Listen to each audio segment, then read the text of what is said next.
세계관을 가지고 살아야 합니다. 이 말은 예수 그리스도를 통한 구원 역사, 구속사를 알아야 한다는 것입니다. 그러니까 잘 알듯이 제가 신학교 다닐 때 세계사의 중심은 구속사고 구속사의 중심은 예수 그리스도고 예수 그리스도의 구속운동은 그의 몸된 교회를 통해서 선교와 전도와 설교를 통해서 그리고 궁극적으로는 하나님께 영광이 된다고 하는 것을 우리가 배웠습니다. 마찬가지로 이런 역사관이나 세계관, 이 구속사가 정립되지 아니하면 우리의 인생과 삶은, 신앙은 헛되게 살 수밖에 없다고 하는 사실입니다. 반대로 이런 분명한 세계관과 역사관이, 구속사가 정립이 되어 있으면 맡겨진 사명을 잘 감당하게 된다고 하는 사실입니다. 우리가 성경적인 역사관, 세계관을 가져야 하나님께서 하시는 일, 하나님께서 구속 역사에 함께 동역하는 자로서 우리 주님이 우리의 삶을 인도해 나가실 것이라고 하는 사실입니다. 그러면 이 성경적인 역사관, 이 세계관은 무엇을 말하는 겁니까? 삼일체 하나님께서 영원전부터 계획했던 하나님의 목적, 주님의 목적을 이루어가는 것을 말합니다. 이 말은 역사를 주관하시고 이끌어 가시는 것은 사람이 아니라 삼일체 하나님임을 우리에게 보여주고 있습니다. 그러면 하나님께서 계획하시는 이 역사의 목적이 뭐냐? 이 세상의 택자 구원과 주님의 나라를 확장하는 것이다 라고 하는 것입니다. 택자 구원과 주님의 나라 확장하는 것. 우리는 이걸 갖다가 예수 그리스도의 구속사라고 이야기하고 있습니다. 예수 그리스도의 구속사는 택자들을 구원하는 일과 주님 당신의 나라를 확장하고 완성하는 것임을 우리는 잊지 말아야 하는 것입니다. 이 역사관, 이 세계관, 이 구속사가 잘 정립이 되어 있어야 합니다. 정립이 안 되어 있으면 자기 마음대로 신앙생활 하다가 자기 마음대로 삶을 영위하다가 끝나게 되는 인생이 되고 말 것입니다.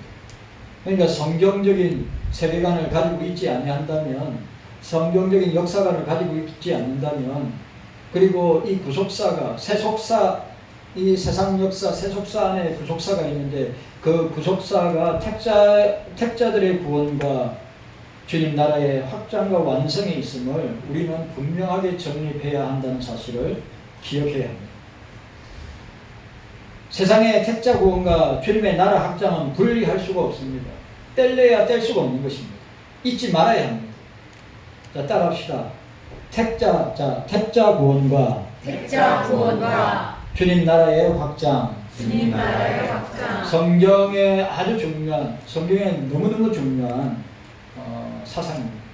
이 정도 우리가 칼빈주의 교회 장로교회 다닌다는 것서 이 정도도 모르고 신앙생활 한다면 문제 많은 것입니다.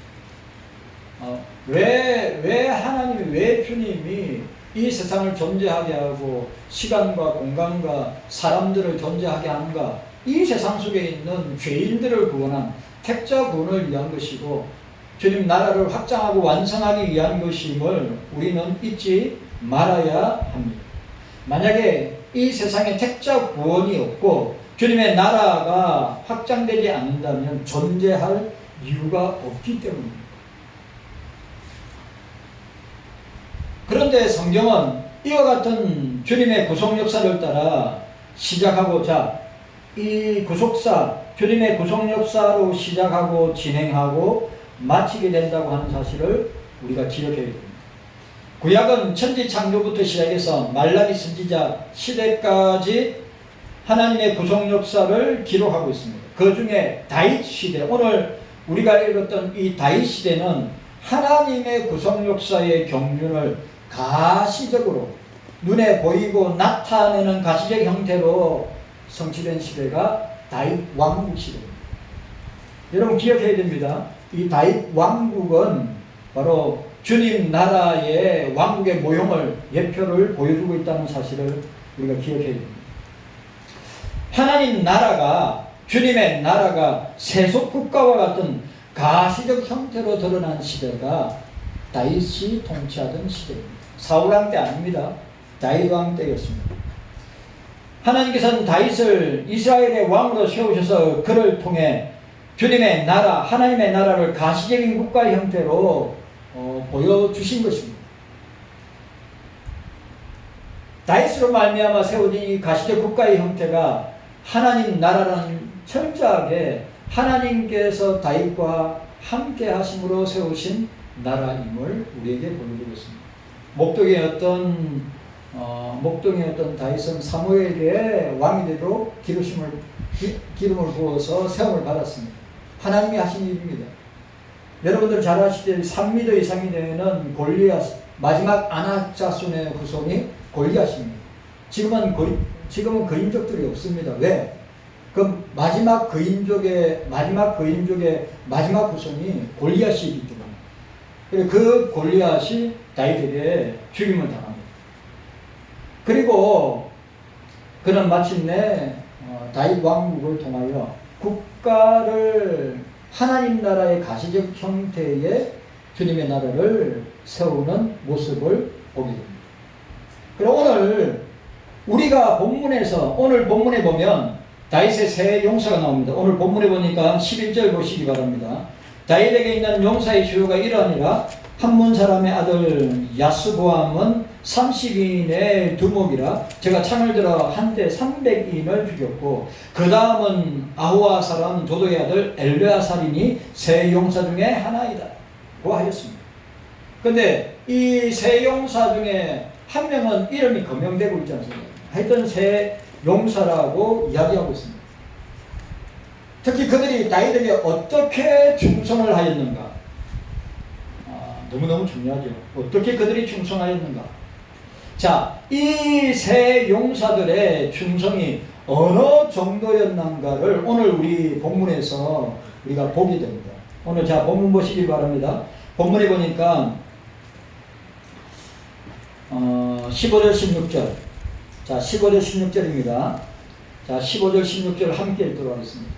15절 16절 시작. 30도문 중 세 사람이 바위로 내려가서 아둘람굴 다윗에게 이를 때 블레셋 군대가 르바임 골짜기에 진을 쳤더라. 그때 다윗은 산성에 있고 블레셋 사람의 명체는 베들레헴에 있는지라. 다윗이 사모하여 가로되 베들레헴 성문 곁에 우물물을 누가 나로 마시가 할꼬 하매라고 했습니다. 여러분 보세요. 오늘 아둘람굴에 다윗이 있었다고 했습니다. 그리고 블레셋의 진영은 르바임 골짜기 진을 쳤는데 다윗은 산성에 있고 블레셋 사람들의 진영은 베들레헴에 있다고 했습니다. 베들레헴은 어떤 곳이죠? 다윗이 태어나서 자라고 성장한 곳이 베들레헴. 떡집이죠, 떡집. 그리고 여러분 아시다시피 다윗은 유다 지파였습니다. 유다 지파가 땅을 분배받은 것 중에 하나가 베들레헴이었습니다. 저도 베들레헴 갔다 왔습니다. 그리고 예루살렘하고 얼마 안 됩니다. 베들레헴. 근데 그 베들레헴은 지금은 가자 지구입니다. 이스라엘 사람들이 함부로 못 들어갑니다. 허락을 받고 들어가야 되는 지역이 이 팔레스타인 가자 지역에 있는 베들레헴입니다. 베들레헴. 지금도 제가 볼 때는 베들레헴 만약에 우리가 이스라엘에 가면 베들레헴 갈 수 있습니다. 이스라엘의 허락을 받으면 들어갈 수 있는 지역입니다. 그런데 그게 그 성이 블레셋 사람의 지배하에 있었습니다. 그런데 다윗이 뭐라고 합니까? 목이 마른데 아마 베들레헴이 자기 고향이기 때문에 자기 고향에 있는 우물물, 그 우물물이 생각나서 베들레헴 성 곁에 있는 우물물 누가 내게 마시게 할 것인가? 오늘 우리 이 본문의 역대상 11장과 사무엘하 23장 15절에도 동일하게 나옵니다. 그런데 중요한 것은 뭐죠? 그 죽음의 왕의 소리를 듣자마자 세 용사들이 어떻게 했습니까? 블레셋, 여러분 그때 블레셋 진영에 있는 이 적군들이 어마어마하게 많았는데 그 세 용사들이 그 적군의 진영을 헤쳐나가서 어떻게 했습니까? 베들레헴 성 옆에 있는 우물가에서 물을 떠서 다윗 왕에게 바치게 됩니다. 우리가 주님 나라의 용사로 부름받았다면 저는 이 정도 돼야 된다고 생각합니다. 여러분, 다윗의 세 용사는 왕이 한마디를 던졌을 때 그 왕의 말에 순종하면서 그 결과물을 가지고 오는 것을 우리가 보게 됩니다. 그들의 충성심, 그들은 목숨을 걸고 자기의 왕인 다윗이 그렇게 말하였던, 그냥 툭 던진 말인데 그 세 명의 용사들은 목숨을 담보로, 여러분 생각해보세요. 목숨을 담보로 블레셋 진영을 해치고 어떻게 하였습니까? 그 우물 곁에 베들레헴 성 곁에 있는 우물에 물을 퍼서 가지고 오게 되었습니다. 그러나 중요한 것은 오늘 다윗이 그것을 기뻐하지 아니하였습니다. 오늘 자 18절 19절입니다. 18절 19절 우리 18절 19절 함께 읽도록하겠습니다. 18절 19절 시작. 이 세 사람이 블레셋 사람의 군대를 충돌하고 지나가서 베들레헴 성벽 우물물을 길어 가지고 다윗에게로 갔으나 다윗이 마시기를 기뻐 아니하고 그 물을 여호와께 부어드리고 가로되 내 하나님이여 내가 결단코 이러느려 하지 아니하리다. 생명을 돌아보지 아니하고 갔던 사람들의 피를 어찌 마시리까 하고 마시기를 절대 아니하며 세 용사가 이런 일을 행하였더라고 말씀하고 있는 것입니다. 여러분, 이게 다윗을 섬기는 세 용사의 모습이고 예수 그리스도 우리의 왕인 예수 그리스도를 섬기는 저와 여러분들의 모습이어야 합니다. 예? 저와 여러분들의 모습이어야 합니다. 그러면 오늘 이 사건은 우리들에게 어떤 의미를 주는가? 이 사건 속에서 우리는 무엇을 얻어야 되는가를 우리가 함께 생각해 보기를 원합니다. 그러니까 오늘 본문에 나타난 다윗과 그 세 용사들에 대한 이야기가 단순히 재미있고 흥미로운 옛날 이야기가 아니라 오늘 우리에게 영적인 교훈을 주고 있다고 하는 사실입니다. 제가 앞에서 말씀드렸습니다. 주님 나라의 구속 역사, 경륜의 목적은 세상에 있는 택자 구원과 주님의 나라를 확장하는 것이라 했습니다. 이 세상 택자 구원과 주님 나라의 확장을 궁극적으로, 아주 중요한 말, 궁극적으로 성부 하나님 아버지는 당신의 아들 예수 그리스도를 통해서 이루시고 실현하시기를 원한다고 합니다. 이게 중요한. 자, 이게 오늘 우리 이 본문에서 여러분들이 그냥 읽으면서 세 용사의 이야기구나, 다윗에 충성하는 세 용사의 이야기구나 정도로 생각하면 안 되고, 어디까지 가야 되느냐 하면 예수 그리스도께서 택자를 구원하고 주님 당신의 나라를 확장하고 완성함에 있어서 우리가 그 주님의 나라와 그 왕국의 왕이신 예수 그리스도에게 다윗의 세 용사들이 다윗을 위해서 그렇게 충성한 것처럼 우리도 그렇게 해야 된다 라고 하는 사실.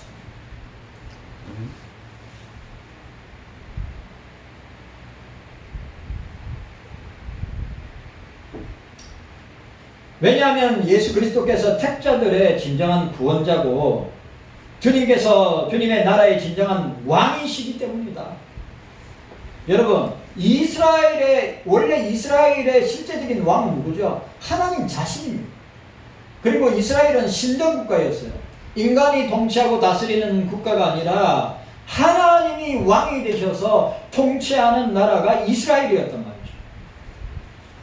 말이죠. 그런데 이 죄인들이, 이스라엘 백성들이 뭘 구했습니까? 하나님 대신 인간 왕을 구했기 때문에 사울 왕을 세우게 된 것입니다. 그러나 사울 왕은 하나님께서 버리시고 다시 다윗 왕을 통해서, 여러분, 왜 다윗 왕이 중요하고 다윗 왕국이 중요하냐? 다윗 왕을 예표하는 것이 예수 그리스도고 다윗 왕국을 예표하는 것이 주님의 나라이기 때문에 중요하다는 것입니다. 그래, 이런 역사적 정황과 배경을 여러분들이 알고 있어야 이 이야기가 왜 중요한 이야기인가를 알게 된 것입니다. 여러분 기억해야 됩니다. 예수 그리스도만이 택자들의 진정한 구원자다. 예수 그리스도의 나라가 참된 나라이다. 그 나라의 진정한 왕이 예수 그리스도다. 그러므로 구약의 역사는 세상을 구원할 구원자와 이 땅에 하나님의 나라를 세우실 왕이신 예수 그리스도를 향해 시작하고 진행하고 그리스도의 재림을 통해서 완성되게 될 나라. 오늘 여러분들이 이 설교를 할 때 헷갈리거나 복잡할 거 하나도 없습니다. 다윗 왕국의 예표는 예수 그리스도의 왕국이고 다윗 왕의 예표는 바로 우리의 왕이신 예수 그리스도를 예표하고 있다고 하는 사실을 보여주고 있습니다. 하나님께서 세상의 구원자이신 메시아와 그로 말미암아 완성되게 될 주님의 나라 완성을 목표로 하여 구속 역사를 지금도 진행하고 있다. 이해 갔습니까? 이해 안 갔습니까? 목사님 처음 듣는 소리인데 너무 심오한 소리인데 너무 오묘한 소리인데 아닙니다. 이거 하나도 어렵지 않습니다. 성부 하나님이 세상의 구원자로 예수 그리스도를 보내시고 그 예수 그리스도를 통해서 완성되게 될 하나님의 나라, 주님의 나라의 완성을 목표로 하여서 어떻게 이 땅에서 구속 역사를 진행하고 있는 거란 말이죠. 그리스도의 재림을 통해서 완성되게 될 나라를 보여주고 있습니다. 그러니까 구약의 역사는 장차 오실 세상의 구속주와 그로 말미암아 임하게 될 하나님의 나라, 주님의 나라를 예표적으로 보여주고 있습니다. 다윗 왕이, 다윗의 왕국이 그런 예표적인 모습을 우리에게 나타나고 보여주고 있다고 하는 사실입니다. 우리가 기억해야 됩니다. 다윗은 장차 오실 참된 구원자, 주님 나라의 진정한 왕이신 예수 그리스도를 예표합니다. 그러니까 다윗 왕국은 누구를 예표한다고요? 누구를 딱 보여주고 있습니까? 예수 그리스도와 예수 그리스도의 나라를 보여주고 있습니다. 예표하고 있는 것입니다. 그래서 오늘 본문에 나오는 세 용사는 당시에 하나님이 세우신 자기들의 구원자요 하나님의 대리의 통치자인 다윗 왕에게 충성을 바친 인물들을 보여주고 있습니다. 그러면 오늘 우리에게 세상의 진정한 구원자여 주님 나라의 참된 왕이신 예수 그리스도에게 충성을 바쳐야 한다고 하는 교훈을 우리에게 주고 있습니다. 자, 다윗의 세 용사들은 다윗 왕에게 충성하였듯이 예수 그리스도의 용사들은 예수께 충성해야 한다. 따라합시다. 예수님께 충성하는 대학 청년부가 됩시다. 아멘입니까? 그리고 오늘 우리는 예수 그리스도에게 어떻게 충성할까? 주님 나라를 세워가기 위하여 바라고 계시는데 우리는 어떤 방면에 세상의 구원자요 주님 나라의 왕이신 우리 주님께 어떤 식으로 충성하기를 바라시는가? 우리가 서른 부분 조금 길었지만 우리 세 가지 생각하고 우리 오늘 제목이 경서교회 용사들의 충성. 우리 대학 청년들이 경서교회는 주님의 나라의 모형이고 예표잖아요. 네? 그리고 경서교회 대학 청년부들은 예수 그리스도의 용사들이란 말이죠. 오늘 우리 성도들도 예수 그리스도의 용사들이란 말이에요. 뭘 통해서? 다윗의 세 용사를 통해서. 자, 첫 번째로 우리는 예수 그리스도에게 어떻게 충성해야 합니까? 오직 예수 그리스도만을 믿는 믿음으로 충성해야 합니다. 자, 따라합시다. 예수 그리스도를 믿는 믿음으로 믿음으로 충성합시다. 충성합시다. 오직 예수 그리스도만을 믿는, 이 말이 중요해요. 오직 예수 그리스도만을 믿는 믿음으로 충성해야 돼요. 믿음으로 충성한다는 말은 끝까지 신의를 저버리지 않는다. 끝까지 충성한다. 끝까지 신뢰한다. 다른 말로 끝까지 믿음을 지킨다. 믿음을 끝까지 지킨다. 다윗의 세용사가 다윗 왕을 향한 그 믿음이 끝까지 자기 생명을 버리면서까지 충성한 것처럼 우리가 예수 그리스도의 좋은 군사로, 우리가 예수 그리스도의 용사로 부름받다면 예수 그리스도를 믿되 끝까지 믿음으로, 끝까지 예수 그리스도만을 믿음으로 믿고 나가야 된다.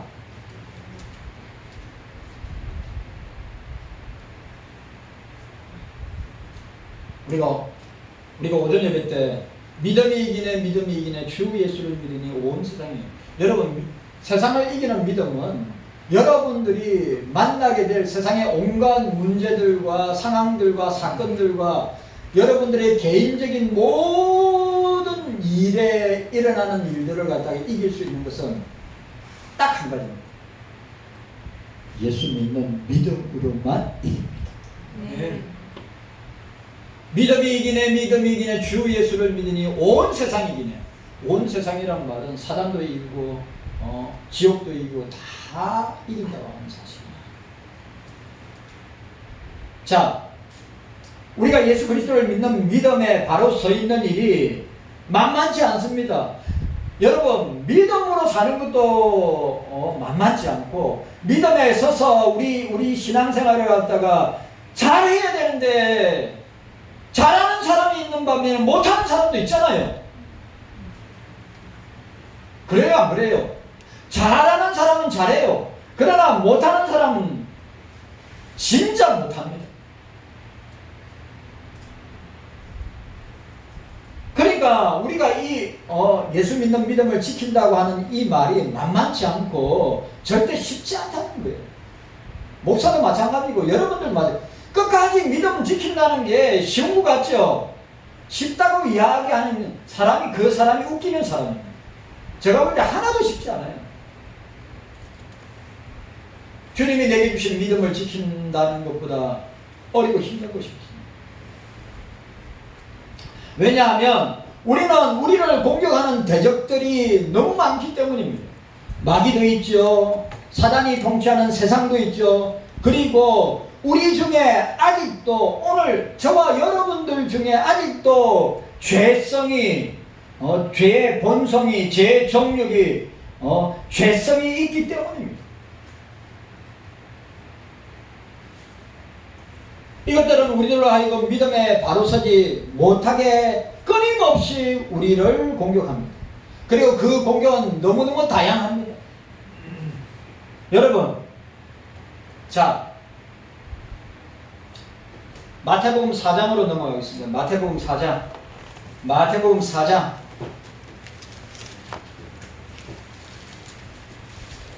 마태복음 4장.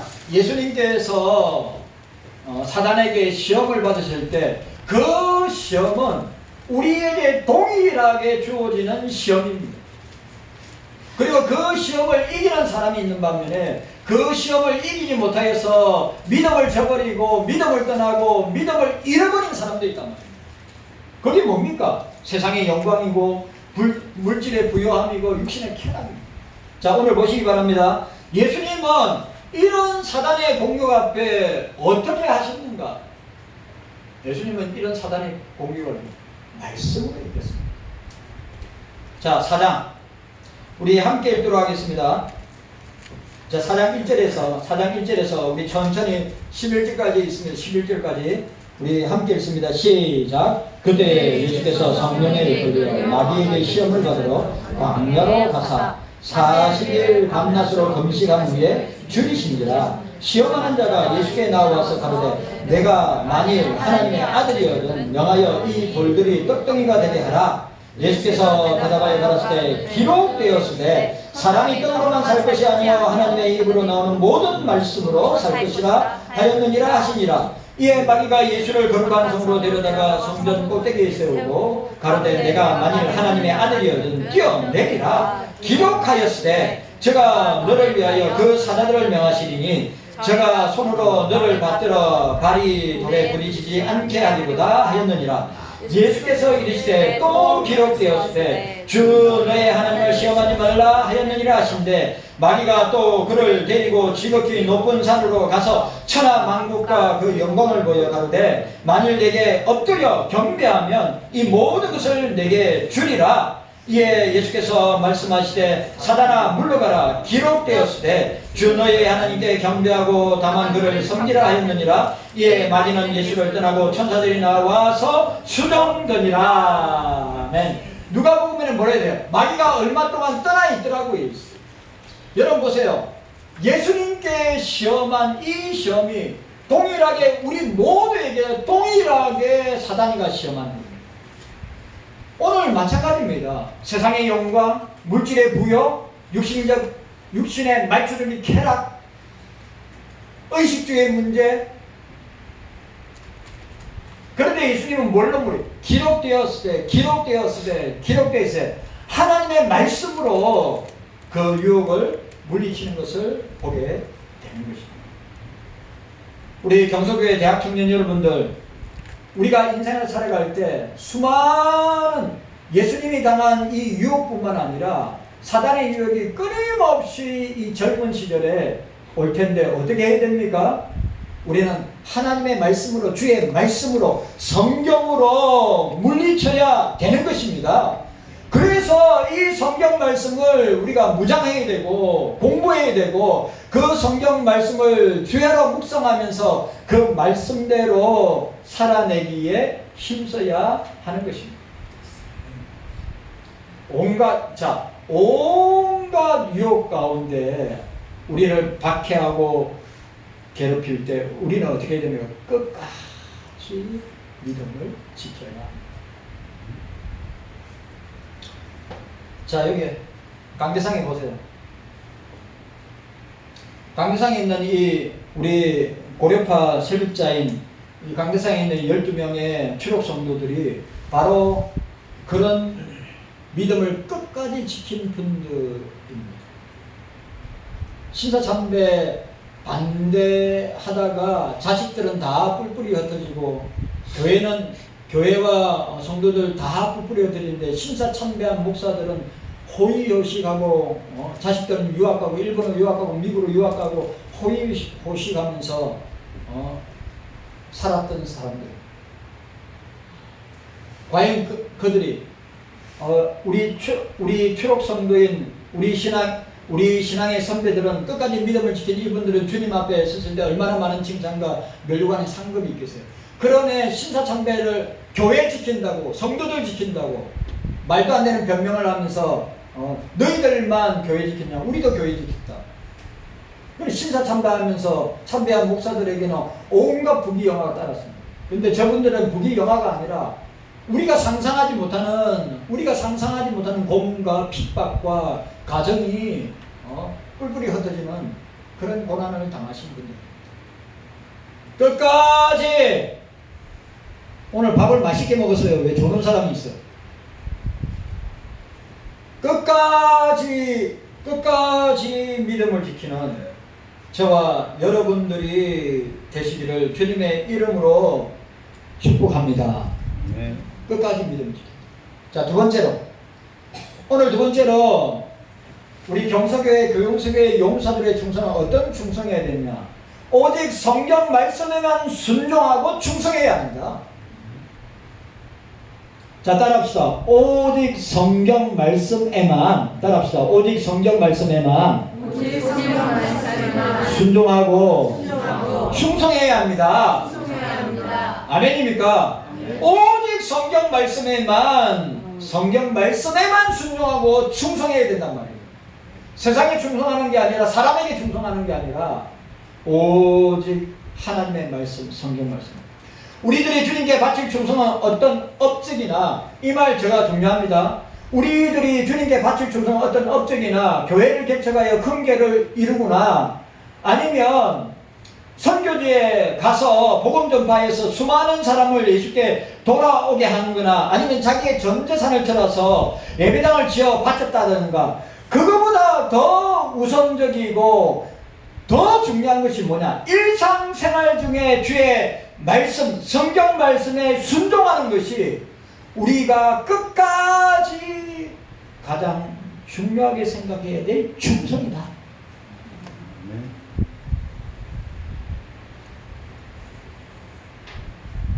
여러분, 말씀에 순종하세요.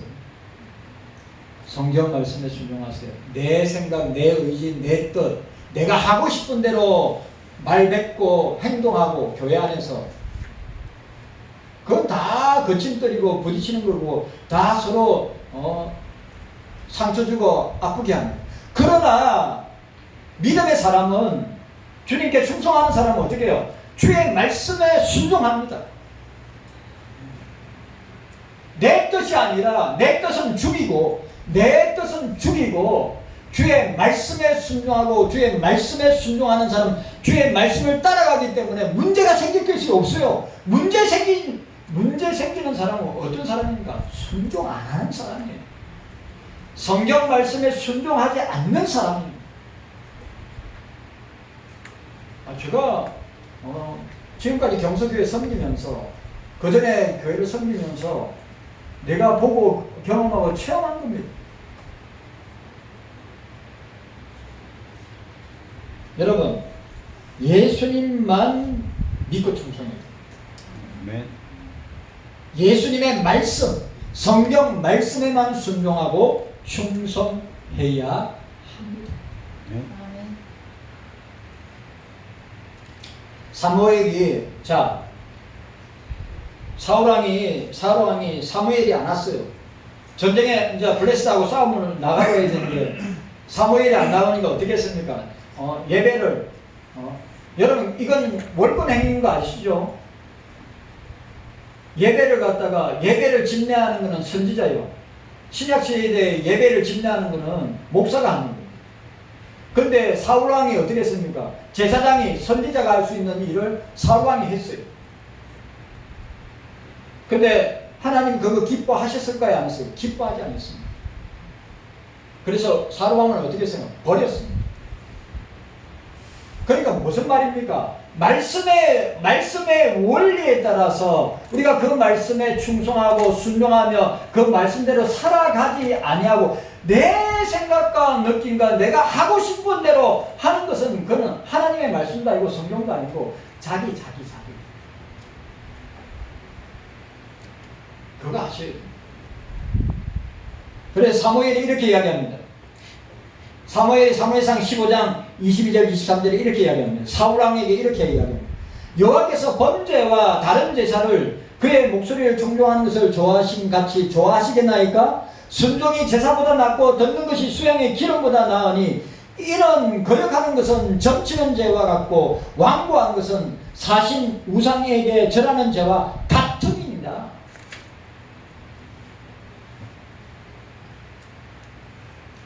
여러분, 중요해요, 중요해요. 하나님 말씀에 내가 안 맞더라도 하나님 말씀 앞에 나를 맞추어야지. 어떻게 하나님의 말씀이 내게 맞추기를 원하네요. 근데 그렇게 하려고 하는 사람이 있어요. 우리는 우리 자신의 자아와 우리의 재성과 우리의 욕망과 이런 모든 것들을 어떻게 해요? 주의 말씀에 우리 자신을 갖다가 굴복시켜야 된단 말이죠.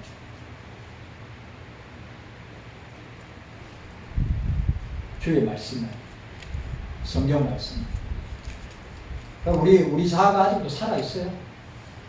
솔직히 말하면 목사들과 여러분들과 자아가, 그 재성이 살아있어요. 그 죽일 수 있는 거 다른 방법이 없어요. 주의 말씀으로 강화합니다. 근데 주의 말씀으로 가능한데 주의 말씀을 안 읽고 주의 말씀을 듣지 않고 주의 말씀을 읽고 공부하지 않는데 자기 자아를 자기 재성을 죽일 수 있겠어요? 착각하는 사람도 있어요. 예수님은 제자들에게 이렇게 말씀하셨습니다. 내가 아버지의 계명을 지켜 그의 사랑 안에 거한 것 같이 너희도 내 계명을 지키면 내 사랑 안에 거하리라. 요한복음 15장 10절. 그래 사도 요한은 요한일서 2장 4절 5절에 그를 아노라 하고 그 계명을 지키지 아니하는 자는 거짓말하는 자요 진리가 그 속에 있지 아니하되 누구든지 그 말씀을 지키는 자는 하나님의 사랑이 참으로 그 속에 온전하게 되었나니 이로써 우리가 그 안에 있는 줄 아노라. 말씀 안에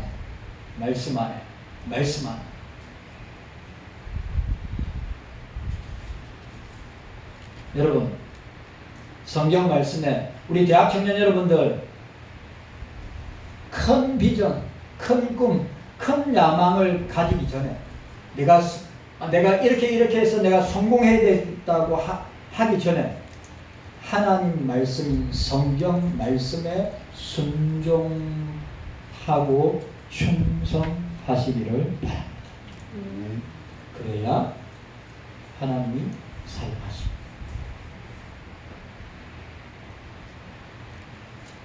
다이슨이 이렇게 고백합니다. 청년이 무엇으로 그 행실을 깨끗하게 하니까 주의 말씀만 지킬 따름이니이다. 내가 전심으로 주를 찾아사오니 주의 계명에서 떠나지 말게 하소서. 여호와여 주의 율례들의 도를 내게 가르치소서. 내가 끝까지 지키리라. 나로 하여금 깨닫게 하여 주옵소서. 내가 주의 법을 준행하며 전심으로 지키리이다. 성경 말씀은 우리 신앙과 삶의 유일무이한 법칙이고 규범이고 기준이고 우리의 삶을 내 발의 빛이요 내 길의 빛이 내 발의 등이요 내 길의 빛이라고 했어요. 우리 그런 청년들 다 되시길, 대학 청년들 되시기를 주님의 이름으로 축복합니다. 자, 마지막 세 번째로 우리 경성교회 대학 청년들은 용사로서 어떻게 충성해야 됩니까? 오직 삼일체 하나님께만 영광을 돌리면서 충성해야 합니다. 자, 따라합시다. 오직 삼일체 하나님께 영광을 돌리는 청년들이 됩시다.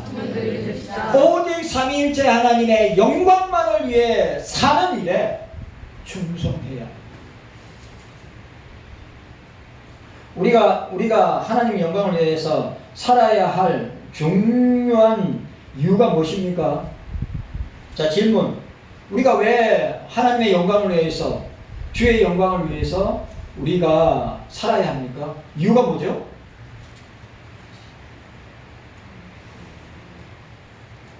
이야기해 보세요.